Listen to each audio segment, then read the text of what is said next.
नमस्कार। Last lecture में, last series में हम लोगों ने देखा था कि कौन कौन से ऐसे फैक्टर्स होते हैं, कौन कौन से ऐसे कारक होते हैं जो कि अधिशोषण यानी कि एड्जॉर्प्शन को अफेक्ट करते हैं, प्रभावित करते हैं। तो उस कॉन्टिन्यूएशन में हम थोड़ा सा आगे बढ़ेंगे। एक बार मैं थोड़ा सा रिपीट करता हूँ। नेचर ऑफ एड्जॉर्बेंट, ये हम लोगों ने पढ़ा था। अधिशोषक की क्या प्रकृति होनी चाहिए। नेचर ऑफ एड्जॉर्बेट, आपका जो अधिशोष है उसकी प्रकृति क्या होनी चाहिए। और फिर हम लोगों ने पढ़ा था कि सरफेस एरिया, पृष्ठीय क्षेत्रफल एड्जॉर्बेंट का कैसा होना चाहिए। ठीक है, तो ये चीज़ें हम लोगों ने देख रखी थी। और आज हम देखेंगे इफ़ेक्ट ऑफ प्रेशर। मैंने बताया था कि जब प्रेशर लगता है ना, ये अगर एड्जॉर्बेंट सरफेस है, अधिशोषक की सतह है, तो आप प्रेशर ऊपर से लगाएंगे। ऊपर ये क्या है, गैस मॉलिक्यूल्स हैं, तो ये नीचे आएंगे। मतलब साफ साफ आपको दिख रहा है कि अगर हम प्रेशर लगाते हैं, दाब लगाते हैं, तो अधिशोषण की जो दर है, एड्जॉर्प्शन का जो रेट है वो बढ़ेगा। नो डाउट, बिल्कुल बढ़ेगा। क्यों? क्योंकि आप जान रहे हैं ना कि ये गैस मॉलिक्यूल की टेंडेंसी कैसी, एस्केपिंग टेंडेंसी है। मतलब ये हमेशा भागने की कोशिश करते हैं। ठीक है, और भागने की कोशिश करते हैं तो इनका एड्जॉर्प्शन तो हो नहीं पाएगा, इनका अधिशोषण तो हो नहीं पाएगा। और अगर इनका अधिशोषण करवाना है, एड्जॉर्प्शन करवाना है, तो आपको इनको दबाना पड़ेगा, पकड़ के रखना पड़ेगा। और पकड़ के रखने का सीधा सा मतलब है कि आपको प्रेशर लगाना पड़ेगा। देखिए हम प्रेशर लगा रहे हैं, बीच में जो गैस के मॉलिक्यूल्स हैं वो इस पर आके चिपक जाएंगे। ठीक है, ये तो है। तो सीधा सीधा आपको एक इफेक्ट दिखाई दे रहा है कि अगर मोटी मोटी बात की जाए कि एड्जॉर्प्शन पर, अधिशोषण पे क्या प्रभाव पड़ेगा, क्या इफेक्ट करेगा प्रेशर, तो सीधी सी बात है कि प्रेशर जो है, अगर आप प्रेशर बढ़ाएंगे तो एड्जॉर्प्शन का रेट जो होगा वो बढ़ेगा। ठीक है, एड्जॉर्प्शन का रेट क्या होगा, वो बढ़ेगा। अगर आप प्रेशर इंक्रीज करते हैं, ठीक है, अगर आप प्रेशर इंक्रीज करते हैं तो एड्जॉर्प्शन यानी कि अधिशोषण भी क्या होगा, इंक्रीज करेगा। ठीक है, बिल्कुल ये इंक्रीज करेगा, नो डाउट। लेकिन ये वेरिएशन उतना आसान नहीं है जितना हम लोगों को दिखाई दे रहा है। ये वेरिएशन उतना आसान नहीं है जितना हम लोगों को दिखाई दे रहा है। ठीक है, तो इसी वजह से इस इफ़ेक्ट को डिस्कस करने के लिए मैंने ये एक अलग से एक सेक्शन कर दिया कि मैं इसका पार्ट 2 बनाऊंगा, जो फैक्टर्स डिफाइन करते हैं, जो कारक होते हैं प्रभावित करने वाले। तो आज चलिए थोड़ा सा एक एग्जांपल के थ्रू हम लोग समझते हैं। ठीक है, कहते हैं कि साइंस तब बड़ी आसान हो जाती है जब आप उसको अपने डेली लाइफ से कनेक्ट करके देखें। यकीन मानिए, अगर आप देखते हैं तो आपको बहुत आसान लगेगा, बहुत इंटरेस्टिंग लगेगा। ठीक, तो उसी की एक कोशिश है मेरी। एक एग्जाम्पल सोचते हैं, ऐसा कि एक स्टेज लगा हुआ है दूल्हा दुल्हन का, है ना। बिल्कुल दोनों स्टेज पे बैठे हुए हैं, आगे 100 चेयर्स लगी हुई हैं। ठीक है, 100 चेयर्स यहाँ पे लग रखी हैं। तो ये आपका जो स्टेज है ना, ये स्टेज है। और यहाँ पे चेयर्स हमने क्या कर दी, लगा दी।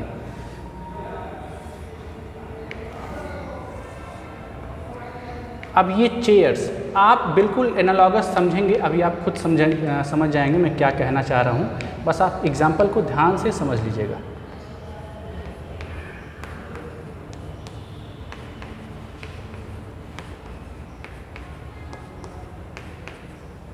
ठीक है, ये चेयर्स हैं। 100 तो मैं बना नहीं सकता हूँ, पर मान लेते हैं कि 100 चेयर्स हैं। ठीक है, जितने भी हैं उससे कोई फ़र्क नहीं पड़ेगा। तो यहाँ पे ये स्टेज लगा हुआ है और यहाँ पे आप जाके बैठने वाले हैं दूल्हा दुल्हन को देखने के। भाई आप कौन सी पोजीशन प्रेफर करेंगे? बिल्कुल आगे वाली, बिल्कुल आगे वाली। दौड़ के भाग के जाएंगे, बैठेंगे। नहीं आगे वाली जगह मिली, सेकंड रो भी नहीं मिली, तो मुंह फुला के ऐसे लल्लन जी की तरह बैठ जाएंगे। अरे अब हम क्या करें, अब तो हम ठीक से फ़ोटो नहीं ले पाएंगे, सेल्फी नहीं ले पाएंगे, क्या होगा अब। ठीक है, तो ये चीज़ आपको समझनी होती है कि अगर ये एड्जॉर्बेंट सरफेस है, अगर ये अधिशोषक की सतह है, ठीक है, अगर ये अधिशोषक है,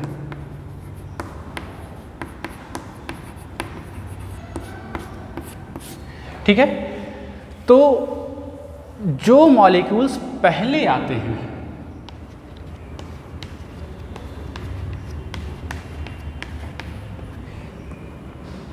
हमने देखिए 2 बना दिया है। दो लेयर में, कि जो मॉलिक्यूल्स पहले आते हैं एडजॉर्ब होने, उनके पास ऑप्शन होता है। कैसे ऑप्शन होता है? मान लेते हैं कि आप उसी चेयर्स में से किसी में बैठना चाहें, सबसे पहले आप ही गए हैं, है ना। देखा होगा छोटे बच्चे जो होते हैं पहले आगे भी बैठेंगे, फिर उठ के आएंगे, पीछे भी बैठ जाएंगे, बीच में भी बैठेंगे, कहीं भी बैठ जाएंगे। क्यों? क्योंकि तब चेयर्स खाली होती हैं, उनके पास ऑप्शन होता है ना। तो यहाँ पे भी क्या है कि जब जगह खाली होती है, एक्टिव साइट्स खाली होती हैं, मतलब वो जगह जहाँ पर असल में अधिशोषण होता है ना। एडजॉर्बेंट सरफेस पे अधिशोषक की सतह पर जहाँ अधिशोषण वाकई में होता है, वो जगहें पूरी की पूरी खाली हैं। तो इन गैस मॉलिक्यूल्स के पास बड़ा ऑप्शन है, कहीं पे भी बैठ जाएं, एकदम आराम से बैठें, कोई जल्दी की बात नहीं है ना। एक और एग्जांपल अगर हम कंसीडर करें, एक क्लास में अगर मान लेते हैं 40 सीट्स हैं 40, और जल्दी से क्या कहते हैं, बाहर आप लोग टहल रहे हैं, रिसेस का टाइम हो रखा है, और जल्दी से सर आ गए आपके और कहा कि चलो चलो अंदर चलो अंदर चलो अंदर चलो। तो जो पहले भाग के आया है ना, जो पहले भाग के आया वो कहीं भी बैठ सकता है कि नहीं। उसके पास ऑप्शन है, तमाम सारे ऑप्शन, 40 की 40 सीट में से कहीं भी बैठ जाए, ठीक है। तो यही कहा। अच्छा, बाहर से सर जो आपको मार मार के भगा रहे हैं अंदर ना, वो प्रेशर है, वो एक एक्सटर्नल फोर्स है, ठीक है। तो शुरू में हमने देखा कि जब हम प्रेशर अप्लाई कर रहे हैं, तो ये मॉलिक्यूल्स एडजॉर्ब हो रहे हैं आसानी से एडजॉर्ब हो रहे हैं कि नहीं हो रहे हैं। इसका मतलब क्या है कि जो एडजॉर्प्शन का रेट है शुरू में, वो डायरेक्टली प्रोपोर्शनल है किसके? प्रेशर के, अप्लाइड प्रेशर की। और ये प्रेशर कहाँ लग रहा है? एडजॉर्बेंट सरफेस के ऊपर, अधिशोषक की सतह के ऊपर लग रहा है। और किस पे लग रहा है? गैस मॉलिक्यूल्स पे लग रहा है, ठीक है। ये चीज़ तो हमको पता चली। तो शुरू में एडजॉर्प्शन का रेट क्या होता है? फास्टेस्ट होता है। कहीं पे भी ऑप्शन मिला, जब आपके पास ऑप्शन होते हैं ना, आपके पास विकल्प होते हैं, तो आप कुछ भी कर सकते हैं। अब ये गैस मॉलिक्यूल के पास तमाम सारे विकल्प हैं, कहीं भी जाके बैठ जाए, कोई दिक्कत की बात ही नहीं है। टेंशन क्या है भाई, सब तो खाली है ना। तो शुरू में एडजॉर्प्शन जो होता है वो क्या होता है? फास्टेस्ट होता है, एकदम तेज, बिल्कुल तेज, ठीक है। लेकिन जब साइट्स फिल होने लगती हैं, जैसे देखिए ये साइट फिल हो गई है, ये जो जगह है ये अब क्या है? भर रही है, जगहें भर रही हैं। वही स्टेज वाली एग्जांपल आप कंसीडर करें, स्टेज वाले एग्जांपल, चेयर्स फिल हो रही हैं। अब आप अगर जा रहे हैं तो आपको चेयर खोजनी पड़ेगी, है कि नहीं? चेयर खोजनी पड़ेगी। चेयर मिली तो बैठेंगे, और नहीं मिली तो खड़े होकर देखेंगे।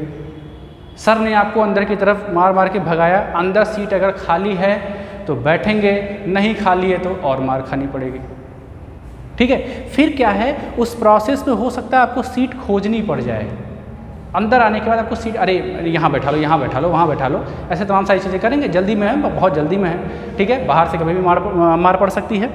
तो ये चीज़ यहाँ समझिए कि जब नंबर ऑफ एक्टिव साइट्स कम होते हैं, जिन छिद्रों में अधिशोषण होने वाला होता है, उनकी मात्रा जब कम होती है, उनकी संख्या में जब कमी आती है, तो अधिशोषण की दर में भी कमी आती है। क्यों? क्योंकि ये खोजना पड़ेगा ना, खोजने में तो समय लगता है ना। ये चौक यहाँ रखा है, हमने उठा के पढ़ा दिया। अब ये चौक खोजें हम पूरे सराउंडिंग में, अपने पूरे लोकेलिटी में खोजें, तब तो हो चुकी क्लास, है ना।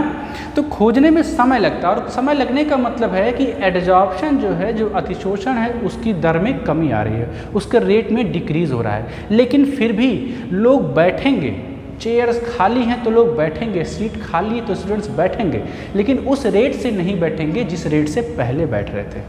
तो इनिशियल स्टेज में, प्रारंभिक अवस्था में एडजॉर्प्शन बिल्कुल फास्टेस्ट था, और तब एडजॉर्प्शन प्रोपोर्शनल था प्रेशर के। अभी भी एडजॉर्प्शन जो है सेकेंड स्टेज में, ये प्रोपोर्शनल है प्रेशर के, लेकिन यहाँ और यहाँ जो प्रोपोर्शनलिटी है, जो डिपेंडेंस है प्रेशर पर एडजॉर्प्शन का, अधिशोषण का, वो अलग अलग है। वो क्या है? अलग अलग है। ये हम लोग आगे चल के भी देखेंगे। और यहाँ पे ये जो एडजॉर्प्शन का रेट होगा, ये क्या होगा? स्लो होगा। क्यों स्लो हो रहा है? क्योंकि एक्टिव साइट्स घट रही हैं। एक्टिव साइट्स जब घटती हैं तो इस एडजॉर्बेंट सरफेस की, इस अधिशोषक के सतह की सरफेस एनर्जी, मतलब पृष्ठ ऊर्जा भी घटती है। और जब पृष्ठ ऊर्जा भी घटेगी, सरफेस एनर्जी भी घटेगी, तो एफिनिटी जो है, जो लगाव है गैस मॉलिक्यूल्स के लिए, वो भी क्या हो जाएगा, कम होगा। इस वजह से एडजॉर्प्शन क्या होता है, समय के साथ धीरे धीरे उसका रेट क्या होता है, घटता चला जाता है। ठीक है, ये थर्ड हो गया। अब हमने माना कि चलो भाई सारी साइड्स ऑक्युपाइड हो गई, कुछ भी खाली नहीं है, मतलब स्टेज के सामने जितनी भी चेयर्स थी भर गई, क्लास में जितनी भी सीट्स थी भर गई। अब क्या होगा, जो लोग बाकी रह गए, जो लोग बाकी रह गए वो क्या करेंगे, गुरुजी उनको मारेंगे, और जिनको चेयर नहीं मिली स्टेज के सामने वो मुंह फुला के बैठे रहेंगे, खाना खाना छोड़ देंगे, है ना। बहुत अच्छी अच्छी डिशेस बनी होंगी उस फंक्शन में, तो भी नए सेल्फी का ज़माना है ना, फ़ोटो का ज़माना है, तो फ़ोटो पहली प्राथमिकता होती है हम लोगों की, पहला क्या कहते हैं हम लोग का ये होता है प्रायोरिटी। ठीक, तो वो क्या करेंगे, वो खड़े रह जाएंगे।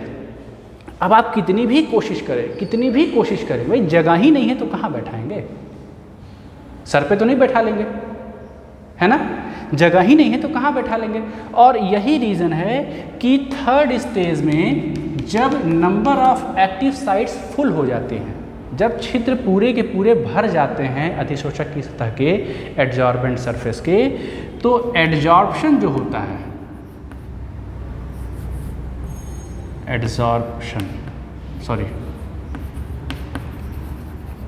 अब ये इंडिपेंडेंट हो जाता है, इंडिपेंडेंट ऑफ प्रेशर, मतलब दाब से स्वतंत्र हो गया। ये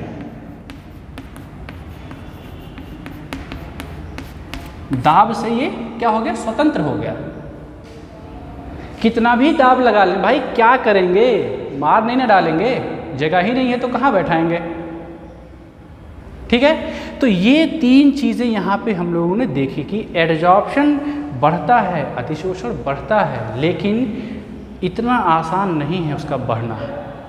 शुरू में जब पूरी की पूरी एडजॉर्बेंट सरफेस अधिशोषक की सतह खाली होगी, तो प्रेशर बढ़ाने पर वो एडजॉर्प्शन का रेट बहुत फास्ट होगा।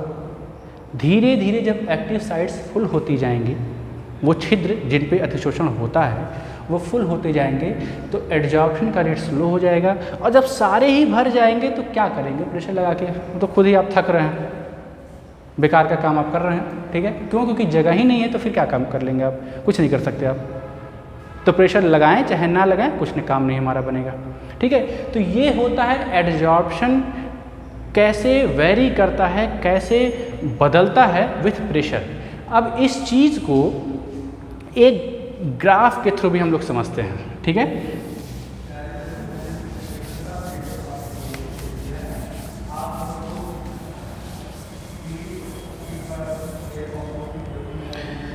This is called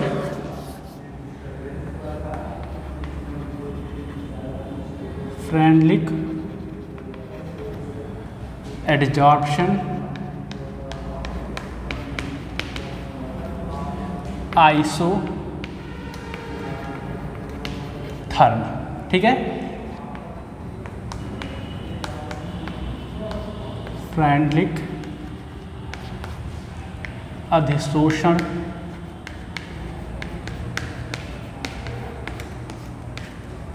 समतापी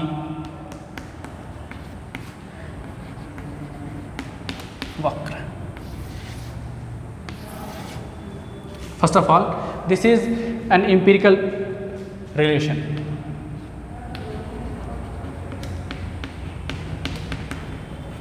empirical relation. अब ये क्या होता है, एम्पिरिकल रिलेशन का मतलब होता है कि ऐसे रिलेशन या ऐसा कोई इक्वेशन जिसका डेरिवेशन नहीं होता है, जिसको बस आपने एक्सपीरियंस के बेस पे देख रखा कि हाँ ये होता है तो ठीक है, चलो इसको मान लेते हैं, सही है। ठीक है, तो ये एक्सपीरियंस बेस्ड होते हैं, अनुभव आधारित बोलते हैं इसको, एक्सपीरियंस बेस्ड। ठीक है, तो फ्रेंडलिक साहब ने कहा, अच्छा समतापी क्या होता है, आइसोथर्म, ऐसा कोई ग्राफ या ऐसा कोई कर्व जिसको एक कांस्टेंट टेम्परेचर पर, एक स्थिर ताप पर खींचा जाता है, वो क्या कहलाता है, समतापी वक्र। सम का मतलब समान, तापीय का मतलब तापमान, आइसो का मतलब सिंगल और थर्म का मतलब टेम्परेचर। ठीक है, a graph drawn at a particular constant temperature is called isotherm. ठीक है, चलिए अब फ्रेंडलिक ने कहा कि भाई जो एडजॉर्प्शन होता है वो कुछ ऐसा होता है, x/m proportional p to the power 1/n, या x/m is equal to k p to the power 1/n। ठीक है, ये x/m क्या है, ये p तो आप प्रेशर जान रहे हैं, है ना। यहाँ k और n क्या है, k n क्या है, कांस्टेंट, जो कि एडजॉर्बेंट और एडजॉर्बेट के नेचर पर डिपेंड करते हैं, अधिशोष एवं अधिशोषक की प्रकृति पर निर्भर करते हैं। x/m क्या है, ये x/m आपको समझना होगा कि x क्या है, कि वो अमाउंट गैस का जो कि एडजॉर्ब हो रहा है ना। x क्या है, वो अमाउंट जो कि एडजॉर्ब हो रहा है, जिसका अधिशोषण हो रहा है, और m कितने पर एडजॉर्ब हो रहा है, एडजॉर्बेंट का कितना मास है ना। अधिशोषक के कितने ग्राम पर अधिशोषित की कितनी मात्रा अधिशोषित हो रही है ना। एडजॉर्बेंट के कितने मास पर एडजॉर्बेंट का कितना ग्राम क्या हो रहा है, एडजॉर्ब हो रहा है। ठीक है, तो इसको बोलते हैं एडजॉर्प्शन पर यूनिट मास। ठीक है, प्रति इकाई द्रव्यमान अधिशोषण। ठीक है, अब ये x क्या है, ये गैस का मास है, ये m क्या है, एडजॉर्बेंट या अधिशोषक। ठीक है, एडजॉर्प्शन पर यूनिट मास। अब ये चीज़ हमको यहाँ पे समझनी, इसका जब हम ग्राफ बनाते हैं तो ये ग्राफ कैसा होता है, ये ग्राफ ऐसा बनता है। देखिए इसको कहाँ बना दूँ मैं, यहाँ बनाता हूँ।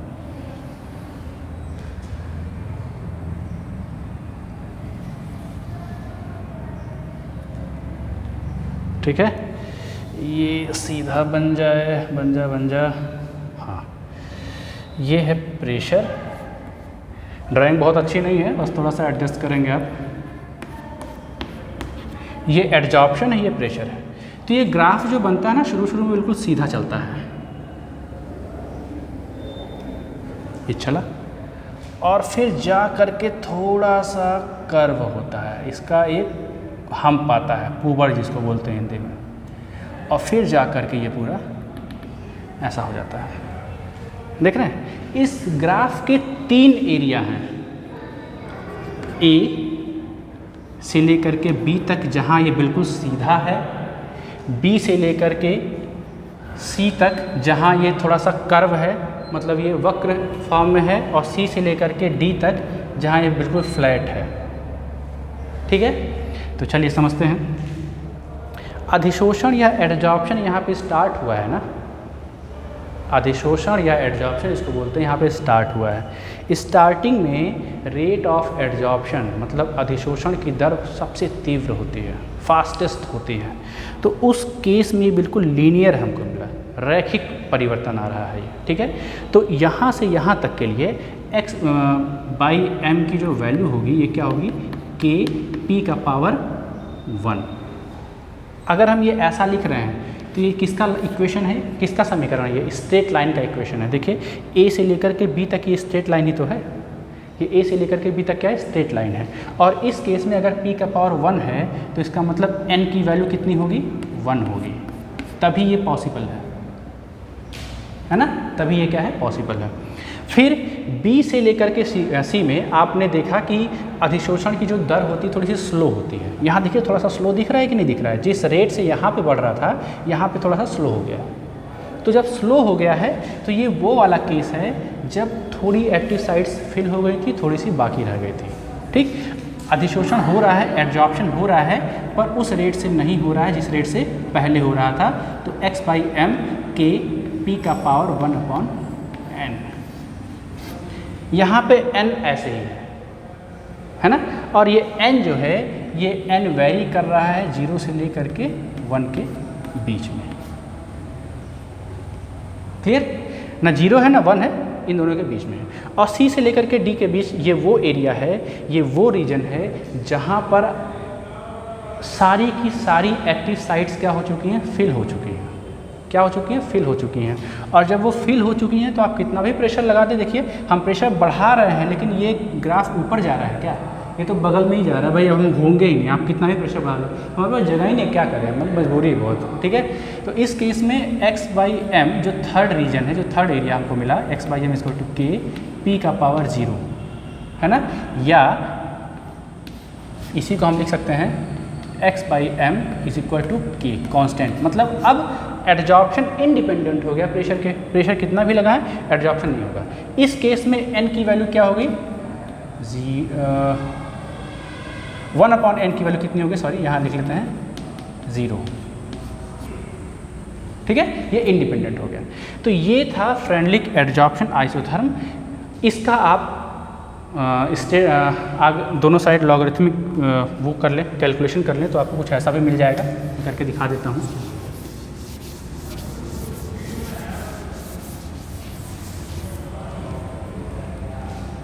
ये देखिए x/m is equal to k p का पावर 1/n।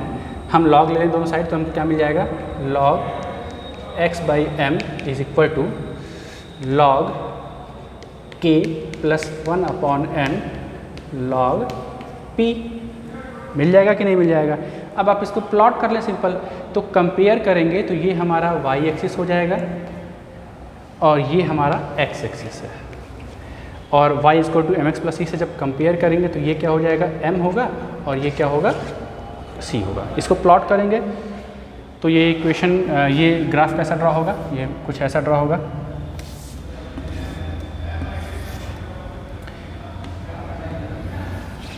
ठीक है, ये स्लोप पॉजिटिव है और यहाँ से यहाँ तक की जो डिस्टेंस है वो क्या है, log k होगी।